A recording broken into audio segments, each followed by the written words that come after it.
Jesus disse aos seus discípulos, é inevitável que existam pedras de tropeço, mas ai de quem é responsável por elas.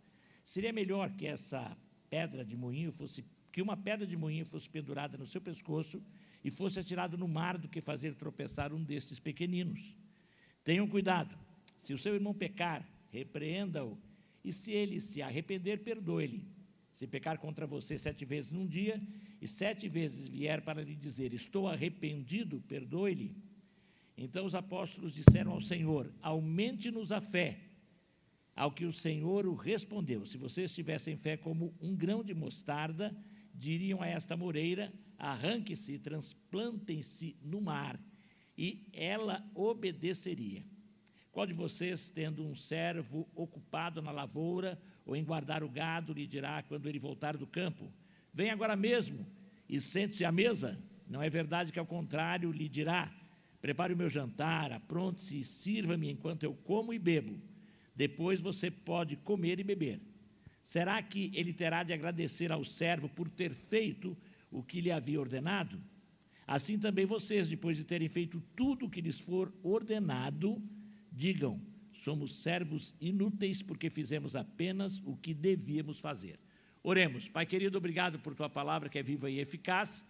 Rogo-te que tu estejas nos iluminando no entendimento da mesma e pelo poder do teu Espírito que a apliquemos. Em nome de Jesus, amém. Agradando o meu dono. De vez em quando alguém fala assim, mas ninguém é dono da minha vida. Eu mando em mim. Há até uma frase famosa, eu sou o senhor do meu destino, o capitão do meu navio. Falso conceito, falsa ideia. Isso é espalhado por aquele que quer ser dono da vida das pessoas, porque, na verdade, nós somos sempre, desde que nascemos, pertencemos a alguém. Tenta diminuir um pouquinho aqui esse som, tá dando uma reverberação, está ruim aqui, tenta diminuir. Nós sempre pertencemos a alguém. A Bíblia declara, e encontramos lá em Romanos 6, 22, agora, porém, libertados do pecado, transformados em servos de Deus, o fruto que vocês colhem é para a santificação, e o fim, neste caso, é a vida eterna. Agora, porém, libertados do pecado, todos nós nascemos presos à condenação do pecado. Por causa do pecado, nós perdemos o contato com aquele que é o dono de todas as coisas, que é Deus. Deus é dono, Deus é Senhor. Todos deveríamos pertencer a Deus, porque Deus fez todas as coisas, Ele é o Senhor absoluto. No entanto, Deus deu liberdade ao ser humano para escolher, e o ser humano escolheu seguir aquele que quer ser o dono, aquele que até é chamado de príncipe deste mundo, príncipe, não rei, porque não é senhor deste mundo, o diabo, o inimigo de Deus, Satanás. E, naturalmente, quando nascemos, nós estamos presos à condenação do pecado, presos ao pecado, mortos nesses delitos e pecados, afastados da vontade absoluta de Deus, e o mundo todo foi, a própria natureza foi. Por isso Deus não pode ser culpado de nada, Deus não pode ser culpado de terremoto, Deus não pode ser culpado de tsunami, Deus não pode ser culpado de uma criança que nasça com problemas, Deus não é culpado de nada, e isto é consequência do fato de termos nos afastado daquele que é o proprietário original de todas as coisas, escolhemos mal, os nossos pais escolheram, e decidiram obedecer à sugestão daquele que foi o primeiro rebelde, o diabo, Satanás, o inimigo, o enganador, o caluniador, o pai da mentira, que desde o início colocou dúvidas e até hoje tenta atrair. E ele quer se sentir e acha que é dono de alguma coisa, quando na verdade não é. Até ao tentar Jesus, ele falou, olha só os reinos, os meus reinos, nada pertence ao diabo. Jesus Cristo, quando morreu na cruz, ele pagou o preço da nossa libertação, da nossa redenção, mas não da redenção da prisão do diabo, ele pagou o preço da nossa redenção, que era um preço que ele teria que pagar para a própria justiça que ele mesmo estabeleceu. O diabo nunca foi dono e Deus não teve que nos comprar do diabo. Ele quer assim. Mas ele é o grande líder dos que estão presos ao pecado. Ele é o grande líder. E, portanto, podemos dizer que neste mundo nascemos originalmente presos ao pecado, escravos do pecado, liderados pelo diabo, pelo inimigo de Deus. E não há como escolher, você já nasce assim.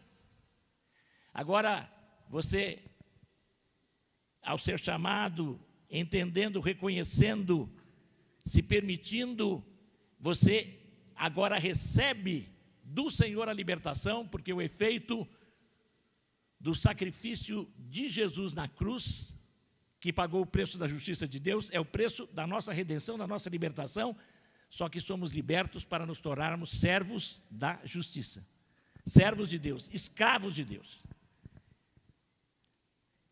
Eu tenho que me preocupar em agradar o meu dono, o meu proprietário. Nós lemos todo o texto de Lucas 17, 1 a 10, numa conversa de Jesus com seus discípulos, Lucas descrevendo aquela ida de Jesus, aquele ano final do ministério de Jesus, indo para Jerusalém. E eu gostaria de ler, que nós lêssemos juntos, o que está do versículo 4, do versículo 7 até o versículo 10. Nós vamos ler juntos esse texto? Você tem aí? Do 7 ao 10. Qual de vocês, leiamos juntos, em casa também leia. Qual de vocês, tendo um servo ocupado na lavoura ou em guardar o gado, lhe dirá, quando ele voltar do campo, venha agora mesmo e sente-se à mesa? Não é verdade que, ao contrário, lhe dirá, prepare o meu jantar, apronte-se e sirva-me, enquanto eu como e bebo. Depois você pode comer e beber? Será que ele terá de agradecer ao servo por ter feito o que lhe havia ordenado? Assim também vocês, depois de terem feito tudo o que lhes foi ordenado, digam, somos servos inúteis, porque fizemos apenas o que devíamos fazer. Alguém diz, bem, mas a palavra de Deus está chamando aí de servos. Servo não é escravo, é um erro. Originalmente a palavra em grego é doulos, e doulos é escravo. A palavra doulos, ela era a princípio utilizada para todos aqueles que após a guerra estavam em cadeias amarrados e iriam ser levados para o país conquistador, e a partir daquele momento eles já eram escravos, propriedade dos vencedores. Por isso que naquela ocasião a maioria dos escravos eram prisioneiros de guerra ou filhos dos prisioneiros, os pais se tornavam escravos e a descendência deles também. Quando Jesus falou isso aqui, ele não assustou em nada, e alguém diz, puxa, mas Deus nos trata assim, dessa forma. Jesus estava mostrando uma situação que era comum para eles. Eles estavam acostumados com aquilo. O escravo tinha o dever de obedecer e nada mais, e não tinha que esperar nenhuma gratidão por isso, porque era dever dele. Jesus Cristo está dizendo que nós somos escravos e temos o dever de obedecer. Obedecíamos às inclinações da carne e do pecado antes de sermos discípulos de Cristo. Agora, temos que obedecer a Cristo. Temos que obedecer a Cristo. Mas, Ele como Senhor, é um Senhor diferente dos senhores maus deste mundo.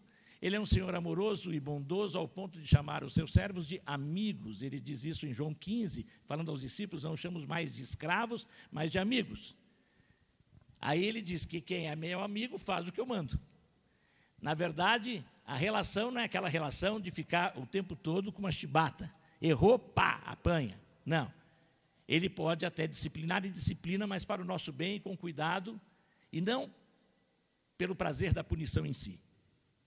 Mas somos escravos e somos escravos de Deus e temos que agradar o nosso dono, e Jesus estava dizendo isso aos seus discípulos. Provavelmente ele estava passando perto de alguma situação em que tinha escravos trabalhando, e ele estava dizendo isso, vocês são e vocês têm que agradar ao dono. Mas ele tinha começado antes falando de algumas situações. Agradar é obedecer. Obedecer ao nosso dono, que é Jesus, Deus o coloca como Senhor, portanto, através dele as ordens vêm, e ele começa mostrando algumas das suas ordens, alguns dos seus desejos que nós temos que obedecer. E nos versículos desse mesmo texto, de Lucas 17, versos 1 e 2, nós leremos também qual é o primeiro desejo dele, a primeira ordem dele. Vamos ler? Jesus disse aos seus discípulos: é inevitável que existam pedras de tropeço, mas ai de quem é responsável por elas. Seria melhor para esse que uma pedra de moinho fosse pendurada no seu pescoço e fosse atirado no mar, do que fazer tropeçar um destes pequeninos. Em algumas traduções você vai encontrar escândalo ou escandalizar. Em grego é escandalon.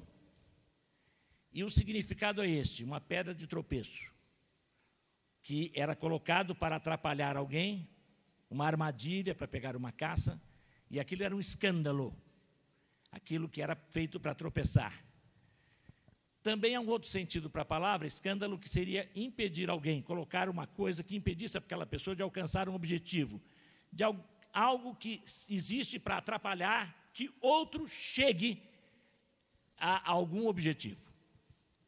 E Jesus Cristo está falando para os seus seguidores, que são seus servos, e dizendo que haverá sempre pedras de tropeço neste mundo. E aí ele está falando em relação a alcançar o objetivo, que é fazer a vontade dele. Isso vai acontecer, sempre ocorrerá.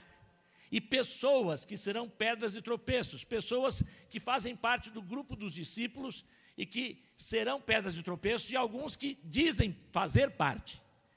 Por isso, vez por outra, ficamos assustados com notícias de que pastores, líderes, apóstolos, ministros aí, grandes, fizeram coisas que vão trazer, e a gente usa a palavra escandalizar, no sentido de chocar, e que podem atrapalhar algumas pessoas da sua caminhada cristã.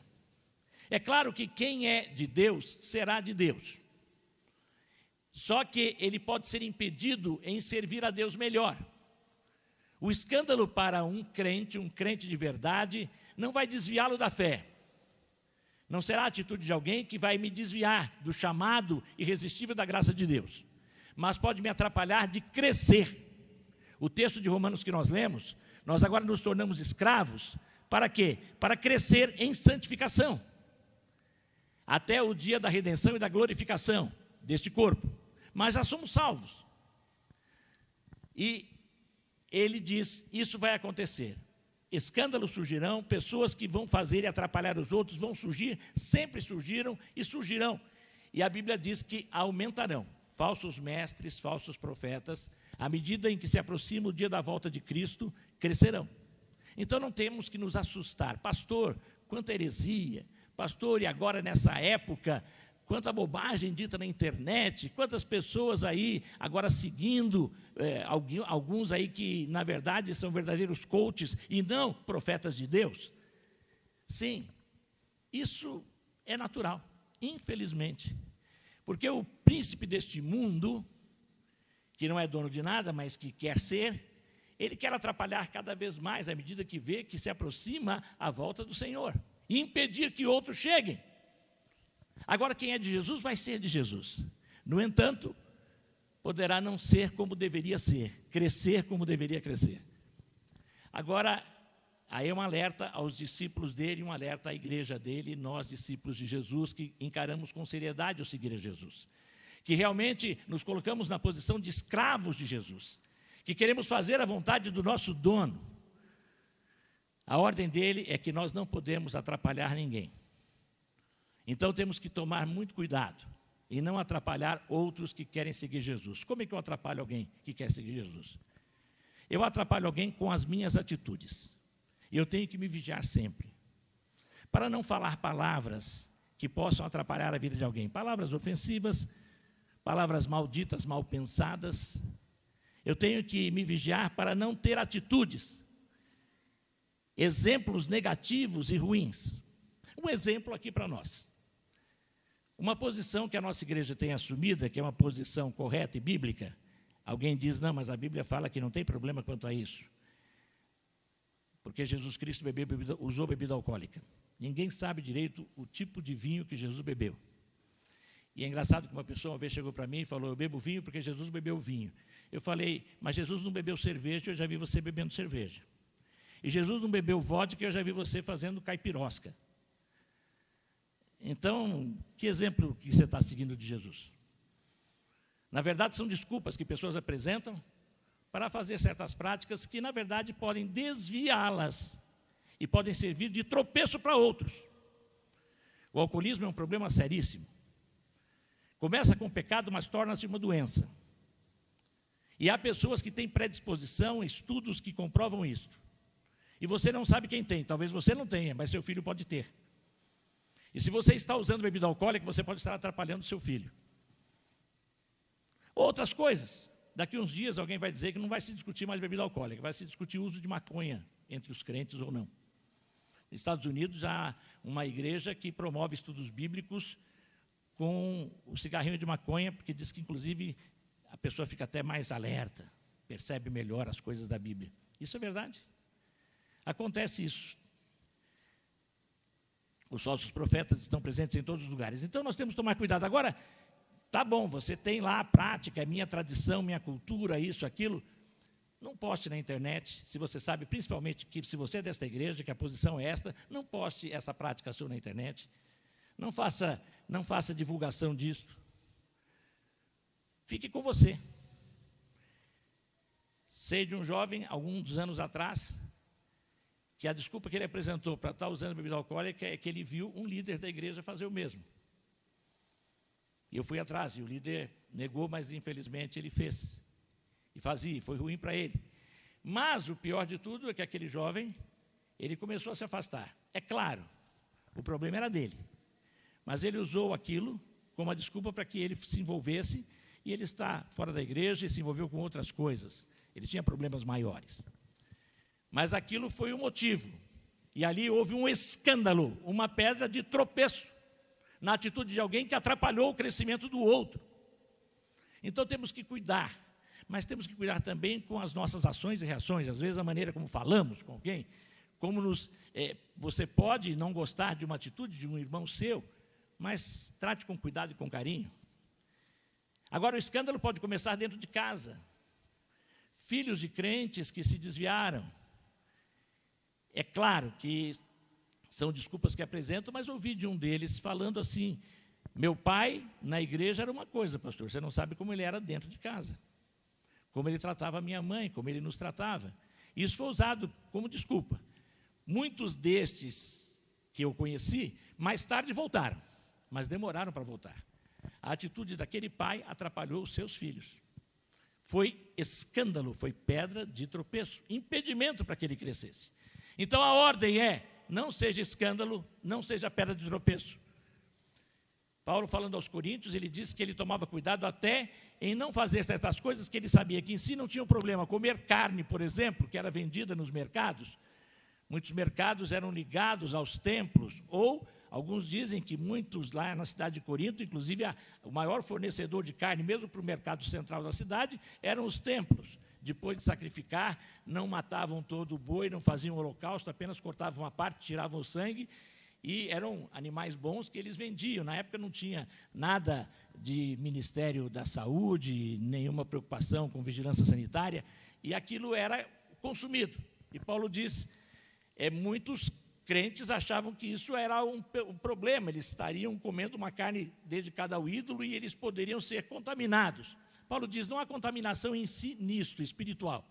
Mas, se isso está atrapalhando o seu irmão, então é preferível não comer carne, do que ser um escândalo, do que ser uma pedra de tropeço, que leve este irmão a ficar em dúvidas, o enfraquece, o entristece.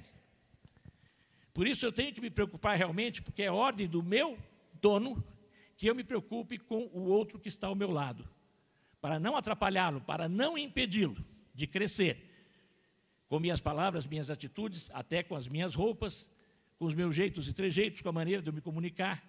Eu tenho que pensar, mas puxa vida, pastor, isso é ser? Sim, porque esse é o desejo do meu Senhor. Ele diz para eu não ser pedra de tropeço para ninguém. E isso é descrito em outras partes da palavra, até no meu comportamento, porque eu tenho que me vestir não para agradar a mim mesmo, para agradar a Deus. Em determinados locais, certas roupas não causarão escândalo, em certos locais causarão.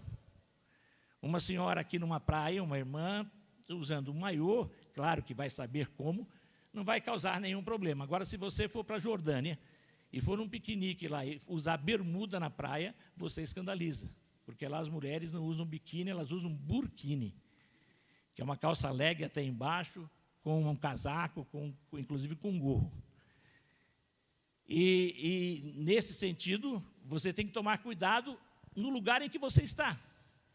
Em determinados lugares, as mulheres nem podiam falar. Em outros lugares, como na casa de Filipe, Paulo, quando vai à casa de Filipe, as filhas de Filipe eram profetisas, portanto, elas falavam nas reuniões. Mas Paulo proíbe lá, na igreja de Corinto, que as mulheres falassem, até orassem em público, por causa do problema que havia em relação ao culto da deusa da fertilidade, que era muito grande naquela cidade. As sacerdotisas que falavam o tempo todo eram prostitutas cultuais, o culto da deusa Afrodite. Então, nesse sentido, até eu tenho que saber, conforme o lugar que eu estou, se o meu comportamento pode causar algum escândalo, no sentido de atrapalhar, de ser tropeço ou não. Porque Jesus, Ele que é o meu dono, quer que me preocupe com os meus irmãos.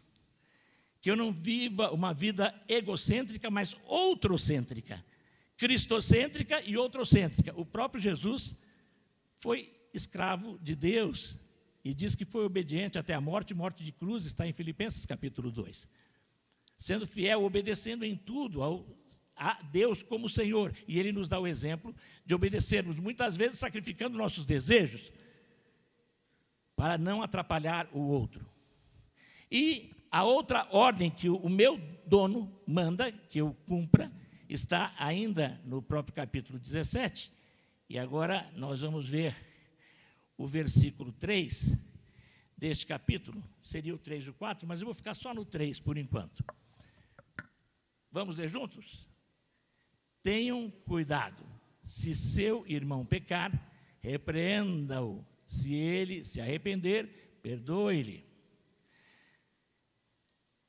O problema é dele. Ele está fazendo isso, deixa para lá. E que se alguém tiver que fazer alguma coisa, o pastor que tome conta disso. O problema não é meu.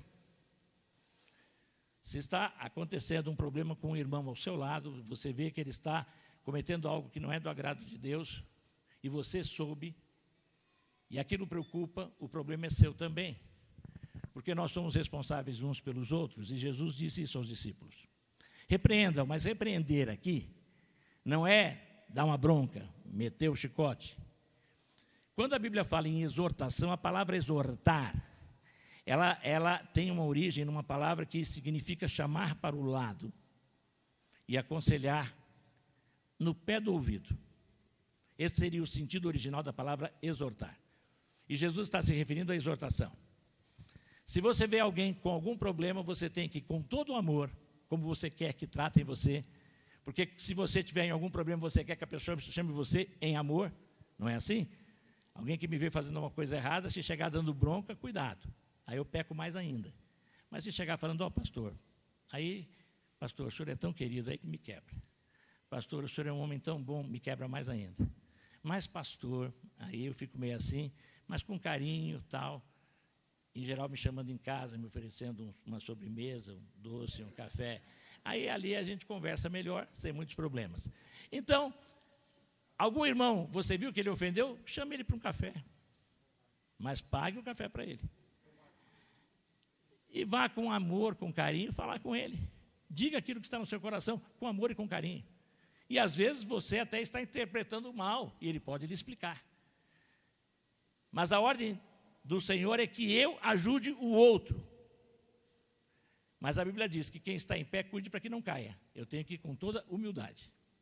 Falar, irmão, isso que você faz, talvez eu até tenha feito, peço perdão se em algum momento eu fiz assim, mas acho que assim, assado. Fale com ele.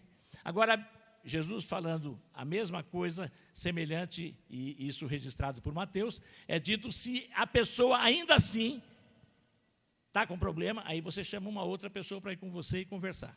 E se por fim não deu certo, aí você chama as autoridades da igreja. E talvez a pessoa tenha que ter uma disciplina pública. Mas são passos. E o primeiro passo, você percebeu, você é responsável. O problema não é meu, é seu sim. porque faz parte do corpo. E Jesus está falando aos discípulos, e está dizendo para um discípulo cuidar do outro. Ele é o dono e ele quer que eu faça isso. Não é agradável. Eu não fui chamado para ser pastor, eu não fui chamado para ser diácono, eu não fui chamado para ficar vendo os problemas dos outros. Você está querendo seguir o caminho de Caim? Lembra qual foi o caminho de Caim? Quando Deus pergunta para Caim sobre Abel, qual a resposta de Caim? Sou eu, porventura, guardador do meu irmão? Você é guardador do seu irmão? Sim. Você é responsável pelo seu co-servo? Sim. E Jesus está dizendo isto. Você quer agradar Jesus, o dono, seu dono? Cuide do seu irmão. Ajude-o. Com amor, com carinho. Mas, ele demonstrando arrependimento, que a coisa seja acertada ali. Ninguém mais precisa saber. Perdoa ali, ora com ele. O perdão vem de Deus, mas você é um instrumento, você é canal do perdão de Deus naquela vida. Só que o versículo 4 continua. Vamos ler? Lucas 17, 4, o próximo. Agora aí, quando a coisa se torna pessoal. Vamos ler? Se pecar contra você 7 vezes no dia, e 7 vezes vier para lhe dizer, estou arrependido, perdoe-lhe. Havia uma orientação rabínica na época de Jesus, era um conceito entre alguns rabinos, de que você tinha o dever de perdoar quem ofendia você 3 vezes no dia. Jesus estende isso para 7, porque 7, no conceito judaico, e da numerologia, não numerologia no sentido esotérico, mas do símbolo dos números, 7 era uma coisa plena, completa. 6 dias da criação, no 7º Deus descansou, algo pleno, não perfeito, mas pleno, completo. Por isso as 7 lâmpadas no templo, os 7 Espíritos de Deus, é dito em Apocalipse, os 7 olhos, que é algo pleno, completo, a presença plena e completa, o perdão pleno e completo, você tem que perdoar. E aí Pedro, mais tarde, quando ouviu de Jesus 7 vezes, em outra ocasião, Pedro pergunta, bem senhor, o senhor falou que é 7, né? O André aí já pecou 6 vezes contra mim, está na 7, mas Jesus falou, espera aí, não é 7 não, vou aumentar um pouquinho essa conta, 70 vezes 7, aí Pedro deve ter caído do barco nessa hora. 490 vezes, significa o quê? Isso no dia. Uma vez uma pessoa disse, pastor, eu convivo com o meu esposo há 15 anos, e eu estou contando, ele já me ofendeu 475 vezes. Está chegando, né? Está chegando. Eu falei, 475 vezes como? Nesses 15 anos. Eu falei, a irmã errou a conta. Como? Eu anotei. Pior de tudo, anotei. A pessoa me disse isso. Eu falei, não, é 490 vezes no dia. Pastor, isso é impossível. Pastor, então é perdoar sempre. Sim, não há limite para o perdão. Porque não há limite para o perdão do dono da sua vida para com você. Imagina se Deus estivesse com a cadernetinha anotando quantas vezes você pecou contra ele. E o Espírito Santo falou, está chegando ao limite.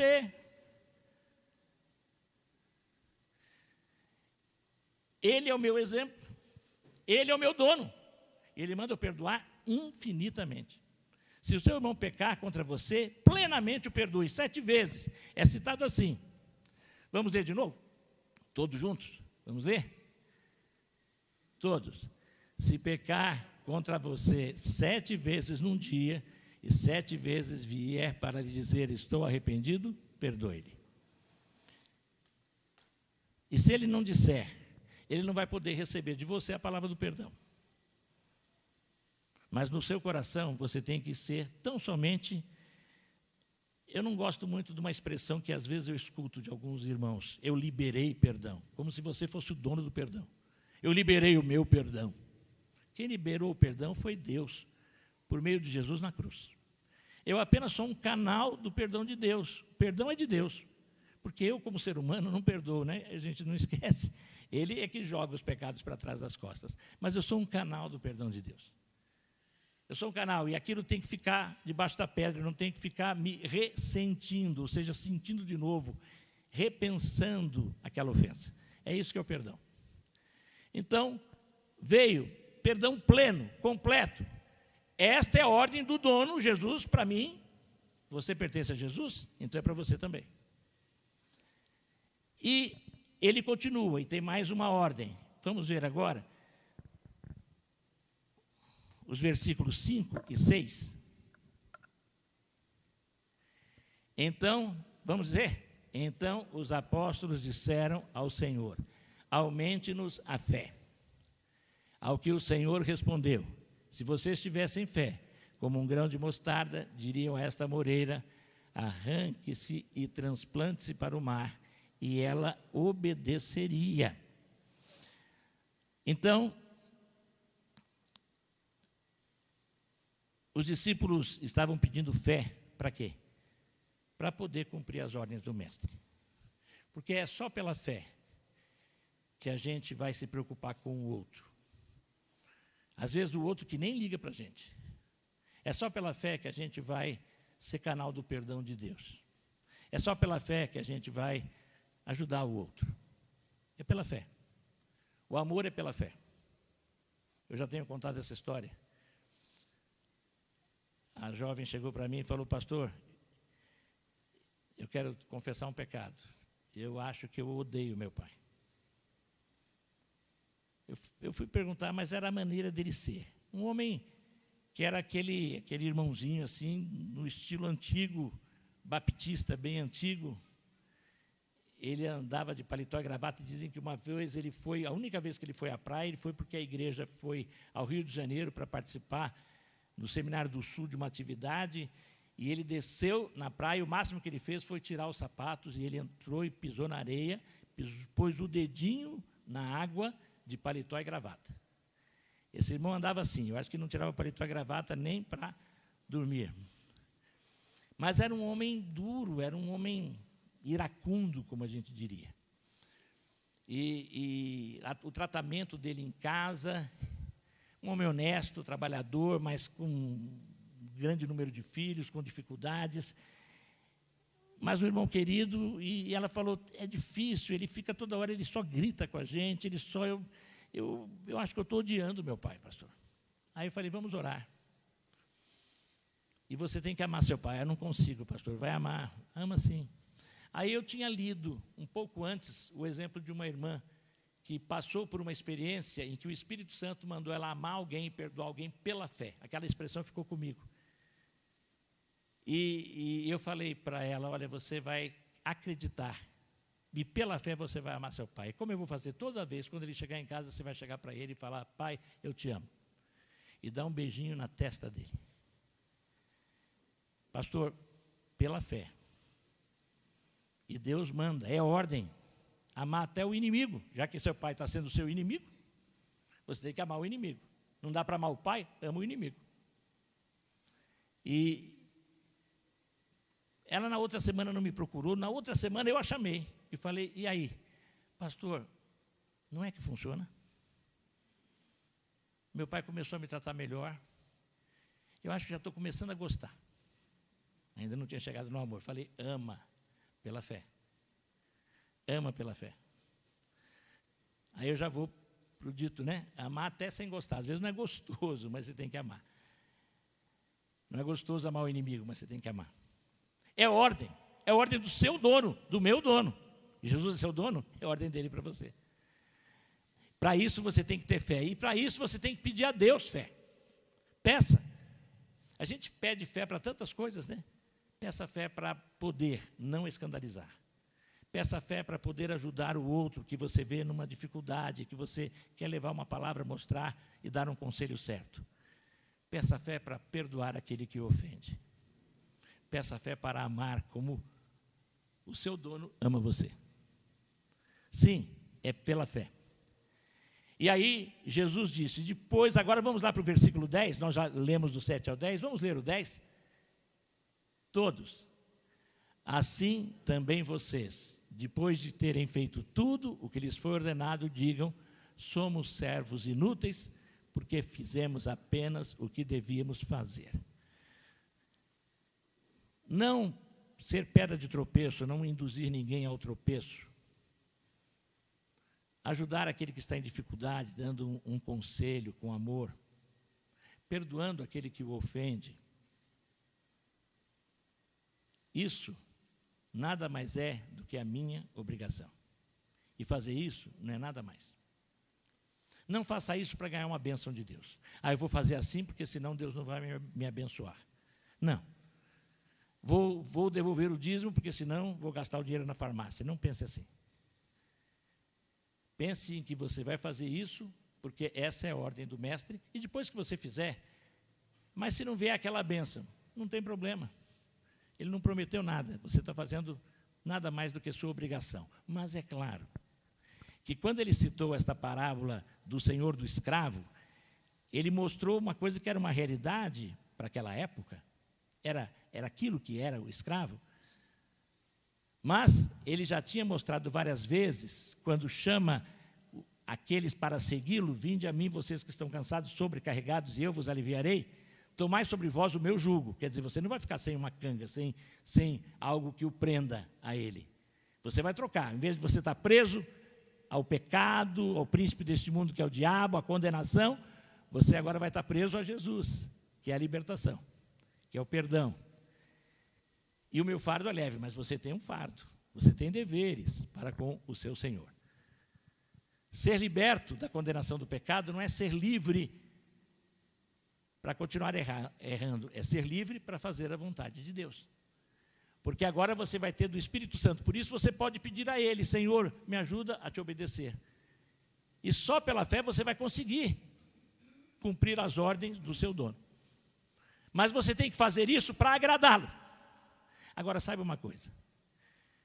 Como eu disse uma vez, eu, quando menor, não desobedeci a minha mãe com medo da surra. Eu fiquei muito contente o dia que eu percebi que eu não estava mais desobedecendo ela, porque eu não queria entristecê-la. E também eu percebi que quando eu fazia o que ela gostava, ela ficava alegre e feliz. E como era bom vê-la feliz. Com certeza, quando você faz o errado, você entristece o Espírito Santo de Deus. Quando você faz o que é certo, você alegra o seu dono, que é Deus. E quando você alegra o seu dono, tudo fica melhor. Não tem que esperar nada, ele não faz promessa, mas com certeza você vai estar melhor. As coisas vão estar mais leves. E as bênçãos que são necessárias para você continuar cumprindo todas as suas tarefas, todos os seus deveres, virão. E até milagres, se necessários forem, acontecerão, para que você cumpra o seu dever. E o meu dever é o quê? É obedecer ao meu dono. O meu dever é o quê? É agradar ao meu dono. O meu dever é o quê? É alegrar o meu dono. E o meu dono é quem? É Jesus Cristo. Qual é o seu dever? Vamos orar? Pai querido, completa essa palavra em cada coração. Em nome de Jesus, amém.